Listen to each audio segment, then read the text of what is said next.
Welcome back, guys. This time we're going to run through the big Goron Sword trading sequence to get the very best weapon in the game. Take it away, Maxi. Best weapon in the game, but we already got Bomb Chews. I said, take it away, Maxia. Fine. So way back when Link's Awakening came out, Nintendo had this pretty cool idea where it's like, what if you had a bunch of NPCs all have issues, and instead of working out their own issues, they instead talk to a random mute guy in a green outfit and say, hey, will you solve my life problems? And in doing so, one after another, you solve everyone's problem, and eventually you get a really big reward. It's essentially the red paperclip in game form. It's one of my favourite game mechanics in Zelda games nowadays. I don't know why, but I just love trading sequences. Maybe it goes back to my love of point-and-click games. I was going to bring that up, that it's very point-and-click game-ish, kind of like those old LucasArts games. Where it was like, hey, use the random fire extinguisher to get past the road of lions. Okay. Sure, why not? You laugh, but they really did come up with some really weird scenarios. This part actually isn't a part of the trading sequence, but when Chicken Lady gives you a chicken and the chicken hatches after a day, you can wake up Sleeping Mario in his house and he'll eventually go back to the ranch because, as you remember, evil Luigi kicked him out and decided to make the ranch his own until you kicked his face in and stole his horse. So now you gotta send the rightful owner back to the ranch. Fuck you, Mr. Owl. Get the hell off the ranch.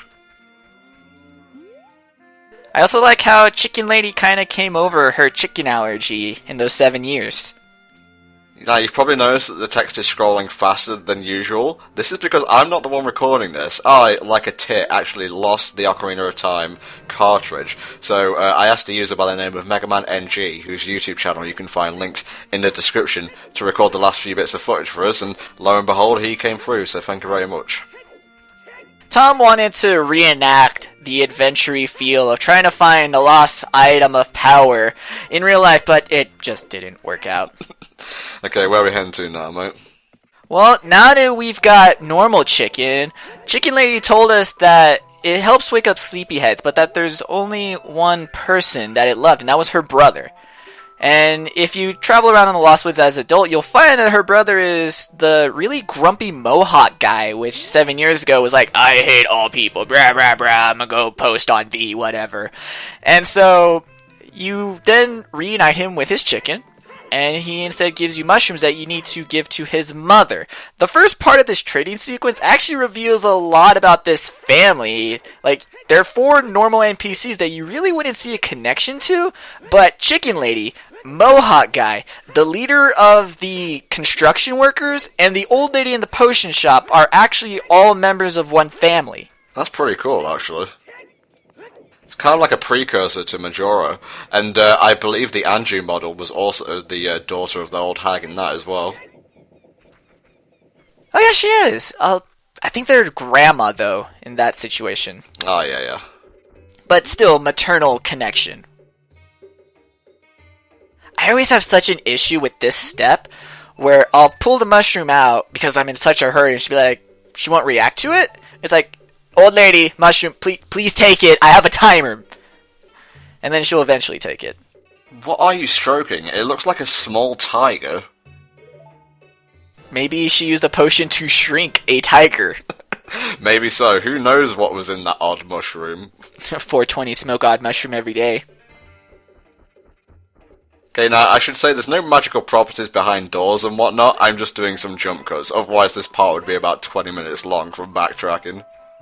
Yeah, the trading sequence is sort of something that's to force you to backtrack, if you like that kind of thing. I think it's because it's meant to be played out, like, over the course of the game, or at least when you get access to certain things that, old Link, adult Link can do, but I prefer to do it all in one go, really.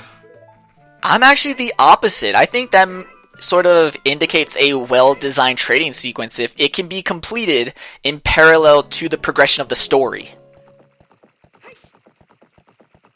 And you also kind of missed it back there.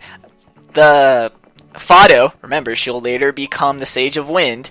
Fado mentioned that the guy is no longer there because since he is not a Kokiri and instead a Hylian, in entering the Lost Woods, he is now cursed to become a Stalfos. You'll also remember that the Deku Sprout said that Link is a Hylian as well, and we've spent quite a bit of time in the Lost Woods. Oh, snap. Horsebutt. Thank you, Maxie. I like to keep my commentaries very mature and intellectual, thank you. Horse butt whoop.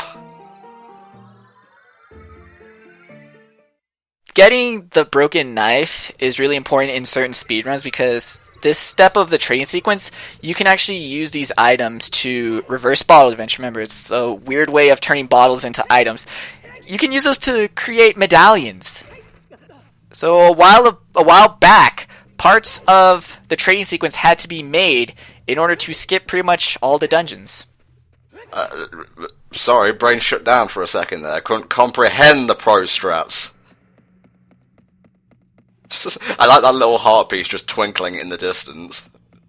You can get it if you put a magic bean in the little hole next to the warp point, but as that requires money, time, side quests, editing, no thank you. You could have just said effort, really.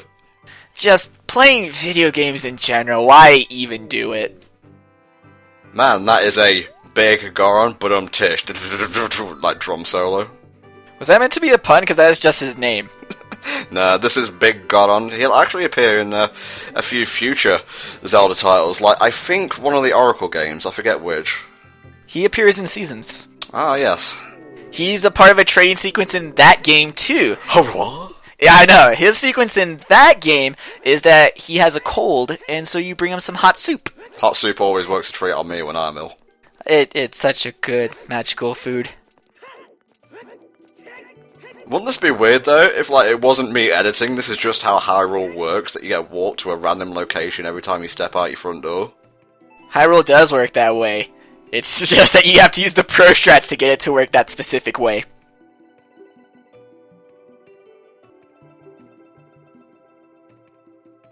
And now the game like becomes picky, like, oh, this has to be delivered within 3 minutes, otherwise the frog's gonna piss off.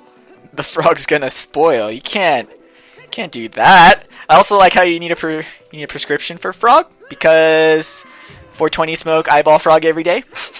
Eyeball frog.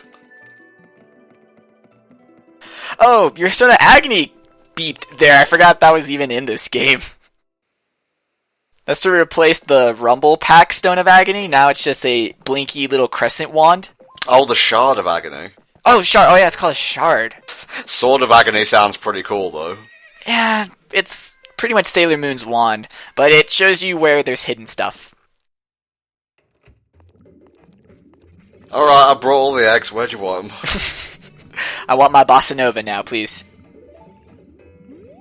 I never really got this guy's design with the old Nintendo 64 textures. Like, I had kind of a hard time seeing what were his ears and what was his hair. Yeah. So, for a while there, I really thought he had gigantic, sticky ears. It was like, man, I know the Highlands have big ears. What's wrong with this guy? This also tends to be the more difficult step, but through the magic of editing, you didn't see is that you have to ride Epona clear across Hyrule. You gotta get from Zora's Domain all the way to here. And unfortunately, she doesn't really cooperate all that much. Mm-hmm. And same from the lake to the mountain. But I believe you can take a shortcut back through Kokiri Forest and use the warp here. And like Mega Man's doing here, go outside and then up the ladder back to the peak of the mountain.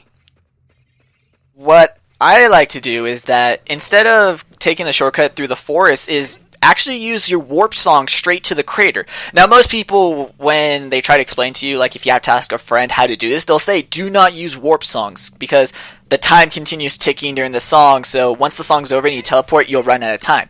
However, it can work a bit different if you warp to the crater. If you're not wearing the Goron tunic, remember there's a timer counting down essentially how much time you have until you burn up in the crater.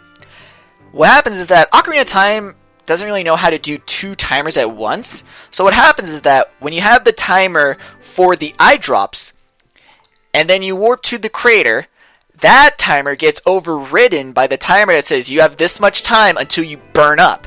And what happens is that you now have the timer of the crater to get to Big Goron. But here's the tricky part.